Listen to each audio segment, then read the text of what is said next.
नमस्कार दोस्तों। तो चलिए बात करते हैं आज लॉर्ड डलहौजी की व्यवगत नीति या राज्य हड़प नीति के बारे में। व्यवगत नीति या राज्य हड़प नीति क्रांति से पूर्व जो अंग्रेजी साम्राज्य का विस्तार के लिए जो लॉर्ड डलहौजी थे, उन्होंने जो साम्राज्य विस्तार की नीति अपनाई, उसके लिए उन्होंने दो तीन तरीके काम में लिए। नंबर एक, गोद निषेध की नीति काम में ली, या किसी शासक की मृत्यु के बाद उसकी कोई संतान होती थी तो उसे राज्य उसका रहता था, किंतु अगर उसकी कोई खुद की कोई संतान नहीं होने पर अगर वो दत्तक पुत्र या गोद लेता था, उसको मान्यता नहीं दी जाती और उसके राज्य को अंग्रेजी साम्राज्य में मिला लिया जाता था। ये थी डलहौजी की गोद निषेध की नीति या राज्य हड़प की नीति, जिसमें दूसरा आधार था कुशासन, जिसमें अवध को की शासन सही तरीके से नहीं चलाया जा रहा, उस आधार पर भी उसका विलय किया गया। तो महत्वपूर्ण है क्योंकि प्रश्न बन जाते हैं यहां पर भी कि कौन से राज्य को कब मिलाया गया और कौन कौन से थे जो इसमें शामिल थे। तो एक ही शब्द है जिससे हमें सब कुछ ही याद हो जाएगा, वो शब्द है सजेश बहुजाना। क्या है? सजेश बहुजाना एक शब्द है, हमें ये याद कर लेना है, ट्रिक है, रटना है, जिसके जरिए हम गोद निषेध की नीति या राज्य हड़प की नीति को पढ़ेंगे। तो देखिए इसमें क्या है। नंबर एक, सबसे पहले जो इन्होंने गोद निषेध की नीति के तहत जिसको राज्य को हड़पा वो था संभलपुर। सतारा। सबसे पहले कौन सा है? सतारा। और सतारा राज्य को कब हड़पा गया? 1848 में। कब? 1848 में। 1848 में किस आधार पर? यहां का राजा था अप्पा साहिब। कौन था? अप्पा साहिब। अप्पा साहिब के संतान नहीं थी, तो अप्पा साहिब ने क्या किया? वेंकट राव नाम के पुत्र को गोद ले लिया। वेंकट राव को गोद लिया। अंग्रेजों ने इसे स्वीकार नहीं किया, और स्वीकार नहीं किया बल्कि साथ में अप्पा साहब की मृत्यु के बाद में 1848 में सतारा राज्य को अंग्रेजी साम्राज्य में विलय कर लिया गया। ये पहला था इसका शिकार। नंबर दो, दूसरा है जेतपुर। संबलपुर सतारा के बाद दूसरा कौन सा है? जेतपुर। जेतपुर का नंबर आता है 1849 में। जेतपुर कब? 1849 में। इसमें कोई विशेष बात नहीं है, इसमें केवल स्थान याद करना है या किस इलाके में था। नंबर दो, ये था बुंदेलखंड क्षेत्र में। कहां पर था? बुंदेलखंड क्षेत्र में। तीसरी जो बात करें इस गोद निषेध की नीति का जो चपेट में आया वो था संभलपुर। कौन सा है? संभलपुर। और संभलपुर कब मिलाया गया? 1849। याद करने का आसान तरीका, एक 48 में, दो 49 में है, और एक 50 में, एक 52, 53, 54 लगातार है। तो तीसरा हम बात करें संभलपुर। संभलपुर में जो था नारायण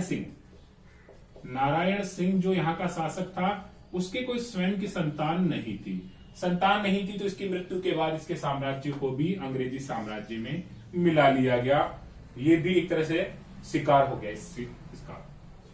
चौथा महत्वपूर्ण राज्य बाघट। कौन सा है? बाघट। बाघट को मिलाया गया 1850 में। कब मिलाया गया? 1850 में। कौन सा इलाका है? पंजाब के इलाके में है ये क्षेत्र। बाघट जो रियासत हुआ करती थी पंजाब के हिस्से में थी, और यहां का शासक था विजय सिंह। कौन था? विजय सिंह। विजय सिंह के कोई संतान नहीं थी, और विजय सिंह की मृत्यु के बाद शासन जो संभाला वो था इनके भाई उम्मेद सिंह ने। किसने? उम्मेद सिंह ने।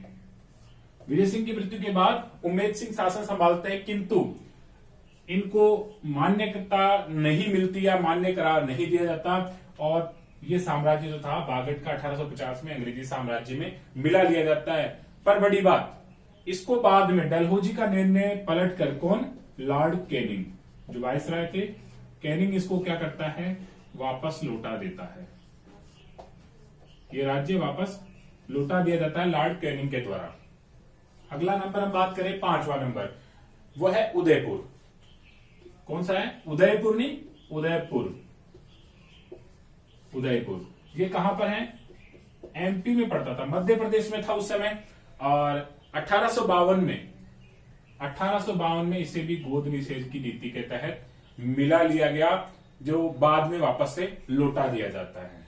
नंबर 6, महत्वपूर्ण राज्य जिनके बारे में बड़ी कहानी सी बनी हुई है, झांसी, जो इसका शिकार था या जिसने अंग्रेजों को टक्कर भी दी 1853 में। यहां की क्या कहानी थी, देखिए, जब पहले 1818 में क्या हुआ था, अंग्रेज और मराठों के बीच में युद्ध हुए थे। जो तीसरा आंग्ल मराठा युद्ध था, उसके बाद पेशवा शक्ति को समाप्त कर दिया गया और पेशवा के स्थान पर झांसी का जो राज्य था, यहां के एक व्यक्ति रामचंद्र राव, किसको, रामचंद्र राव को शर्तों पर दे दिया कि भाई ये शासन यहां का झांसी का तू संभाल ले। रामचंद्र राव की मृत्यु के बाद में इसका पुत्र गंगाधर राव, कौन, गंगाधर राव, जो लक्ष्मी रानीबाई का पति भी था। तो रामचंद्र राव की मृत्यु के बाद गंगाधर राव शासक बनता है, जिसको मान्यता मिल चुकी थी। ऐसा कुछ नहीं है, सामान्य सी बात है। 1818 में जो संधि हुई उसके तहत रामचंद्र राव को झांसी का राज्य दे दिया गया और उसके बाद उसके उत्तराधिकारी गंगाधर राव को यह राज्य मिल गया। अब यहां पर समस्या क्या हुई, गंगाधर राव की तो हो गई मृत्यु, पुत्र कोई था नहीं, तो इन्होंने गोद लिया था आनंद राव को। झांसी की रानी लक्ष्मीबाई ने गोद लिया था किसको, आनंद राव को। अब इसको अंग्रेजों ने मान्यता नहीं दी और इसके स्थान पर इस पूरे राज्य को ही, झांसी को ही हड़प कर गए और झांसी का फिर बाद में रानी लक्ष्मीबाई इनसे संघर्ष करती है। अगला जो हम देखते हैं महत्वपूर्ण, वो आखिरी नागपुर, इसकी चपेट में आने वाला अंतिम राज्य जो है वो कौन सा है, नागपुर। कब आया, 1854 में। 1854 में यहां का जो शासक था वो था रघुजी तृतीय। कौन था, रघुजी तृतीय। अब रघुजी तृतीय जो था उसके भी कोई संतान नहीं थी, तो उन्होंने यशवंत राव को गोद लिया था। किसको, यशवंत राव को गोद लिया, मान्यता नहीं मिली और नागपुर का राज्य अंग्रेजी साम्राज्य में मिला लिया गया। ये 54 में। तो देखिए, याद करने का जो हमारी शॉर्ट ट्रिक थी वो वापस लिख देता हूं मैं एक बार फिर से, जो हमने ट्रिक बनाई थी, सजेश बाऊझाना,